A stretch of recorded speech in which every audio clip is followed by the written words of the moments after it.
Welcome to RidgeLife. It's a beautiful January day, and it's abnormally warm. It's in the 60s today. Beautiful blue sky, breeze, and I'm sitting out here in a field between two active honeybee colonies.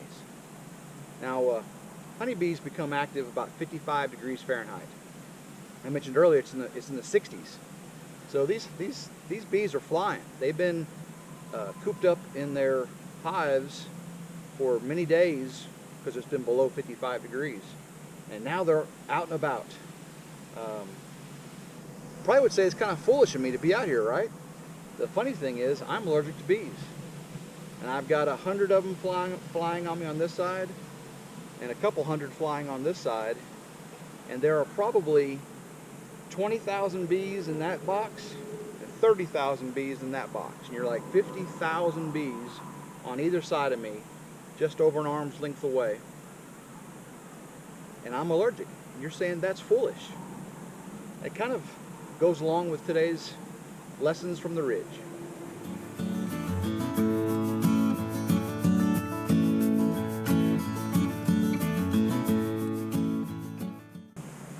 On today's lesson from the Ridge, I'd like to read from Ecclesiastes 10, 1 through 6. Dead flies make a perfumer's oil stink. So a little foolishness is weightier than wisdom and honor. A wise man's heart directs him toward the right, but the foolish man's heart directs him towards the left. Even when the fool walks along the road, his sense is lacking, and he demonstrates to everyone that he is a fool. If the ruler's temper rises against you, do not abandon your position, because composure allays great offenses. There is an evil I have seen under the sun, like an error which goes forth from the ruler. Folly is set in many exalted places, while rich men sit in humble places. Again, that's Ecclesiastes 10, 1 through 6. It kind of makes me think of the things that we hold dear as people, and how foolish some of them are.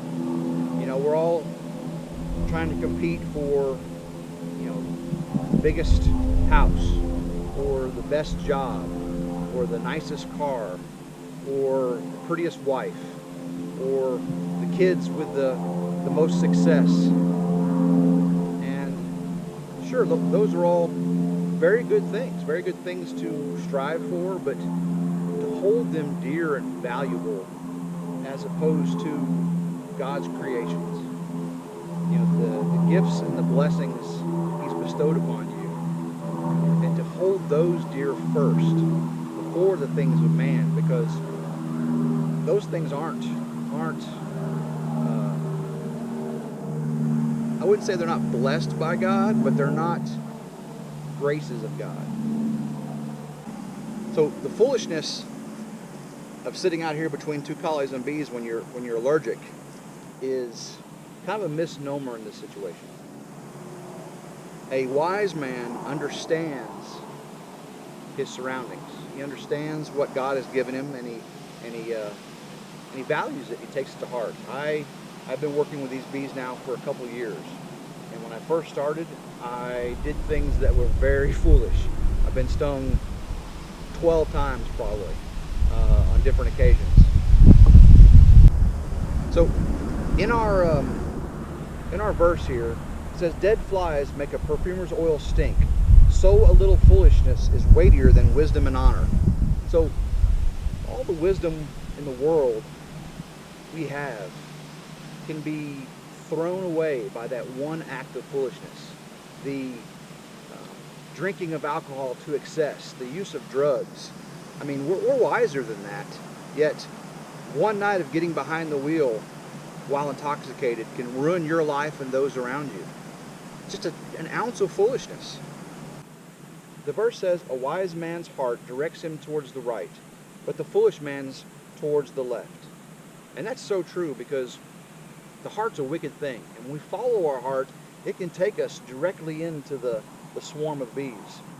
But when we follow God's ways, it can guide us through this narrow path. I am seriously between two giant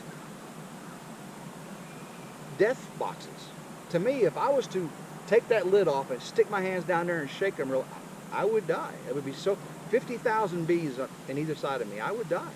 But God's path is a narrow path. And if we follow it, we can go through these dire straits, these harmful times. And that's what we're in. We're in harmful times. I'm not saying end times, because only God knows when that's happening. But we are in harmful times. But if you follow God's path that He set out for you in the Bible, we will walk through tough times with strength, courage, through God's grace and mercy. And we will not get stung. We will not perish. Now, we may feel tribulation, or I should say persecution. Tribulation is hell on earth. Brother Steve, our pastor at our church, talked about, the times of tribulation today, and we won't see that. If you're a follower of Christ, we won't see those times of tribulation, because we're going to be separated. But until then, we will be persecuted. We will have to walk between colonies of bees throughout our life. And it's through God's grace and mercy that we walk through it unscathed. Yes, we will get dirty. Yes, we will get hurt. Yes, we will get tread upon. But we will be lifted up. We will have the strength to move on.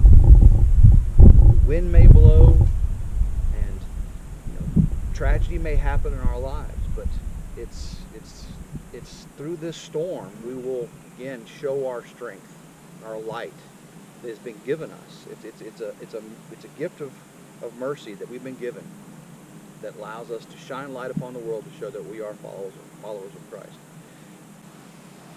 Even when the fool walks along the road, his sense is lacking, and he demonstrates to everyone that he is a fool. So even the lost can walk the narrow path. The narrow path isn't forbidden, but you can see that their eyes are turning at every opportunity of sin, just like a lot of ours are. But treading on that path to go left and go right will get you stung. And the foolish man, you can see he's always looking for that next pleasurable thing. Whereas, those that have given up that way, the new man, put on the new skin, can see the folly in it. When you're lost, you don't see the folly in it. You may feel it the next day. You don't sense it at the time. You just think you're living life. But once your eyes have been opened, you can see that way is not good. It's not fruitful, and it will hurt me. Now, a lot of us, that are saved are still tempted, and we still take our little jaunts off to the left and to the right, and we feel that same pain. But we know we feel regret. We feel our conscience, which is again that gift of the Spirit inside of us, saying that wasn't good, that wasn't right, and I don't need to be there again.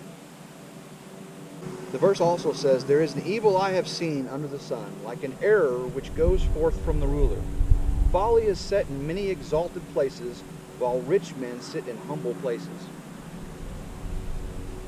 You can be poor and be rich. That sounds like an oxymoron or an impossibility, but to sit in a humble place, a solitary field, no skyscrapers, no gold Rolex, and I can be a rich man sitting here between two colonies of bees in a little bitty 1 acre field, and be the richest man on earth. I feel like I'm seriously the richest man on earth with my little piece of heaven out here on the ridge. It's just a blessing every day to come out here to see what God's given me, allowed me to use.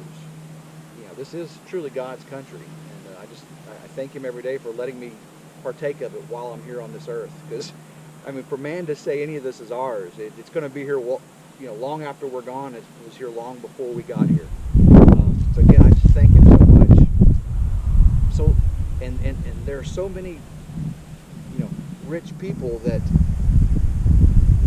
take, they relish in their folly, because they're struggling for the next thing to accomplish, to give, because it doesn't satisfy them. They're empty inside, and they're reaching forth for something that's unattainable through their own volition. Once you humble yourself, get down and put your rubber boots on and get dirty and tend to God's creatures, tend to the land, tend to the things that He's given us, it makes us realize that the blessings are in the small things, and it makes us so much happier with what we're given, what we have now, and the place we are in life. So today I talked about foolishness, and when we first sat down here between 50,000 bees, a lot of you thought, that boy is foolish. You can see these bees flying everywhere around me. And I'm not foolish. I am on the straight and narrow path between two storms. And I feel protected.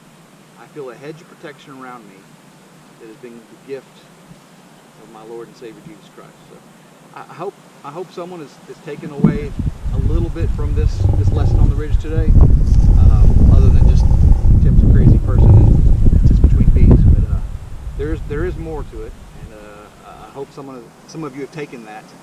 And I just wish everyone a wonderful day, and look forward to doing fun things with you throughout this week. And until then, have a blessed day and go Ridge Life.